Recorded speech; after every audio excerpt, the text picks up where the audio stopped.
Hey all, Coach Craig here. Hopefully the iPhone will not melt down. Looks like it's close to $1.30 in here.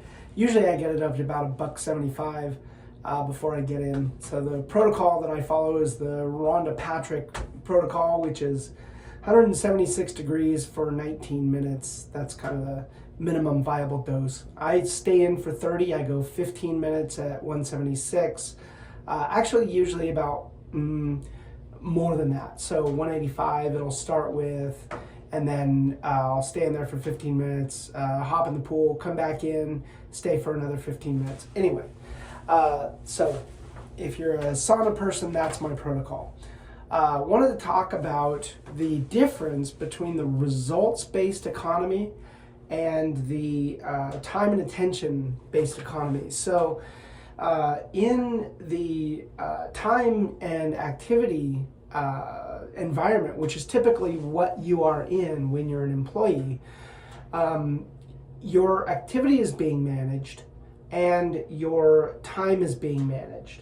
And so if you are just focused on results, there are some things that you think about that are very different than in the time and activity economy.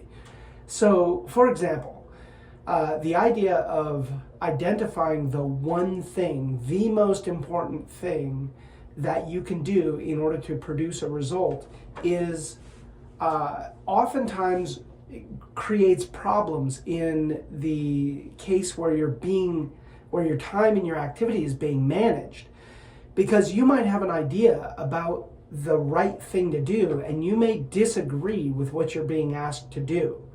And so you're in this conflict. You're like, if they actually want this result, I don't think this is the right activity. And so you either keep fighting for, the right result and, the most efficient way to get to that result, which is a very entrepreneurial way to think, or you just give up and do whatever you're asked to do. So, you either fight and deal with conflict all the time and just live in the world of friction, or you live in the world of not working to the best of your capability. Either of those is a really bad thing for growth. And so I have not been able to effectively find a way forward as an employee in order to feel like I have a really, really strong future of growth. And so anyway, I just wanted to, sort of make that distinction between what plagues an employee or an entrepreneur who's in an employee environment, because they're very incompatible. And so trying to manage that is tough. And if you are an employee who, or an ex-employee who is now an entrepreneur, you need to get out of that employee mindset and out of the time and activity mindset and get into the results-based mindset.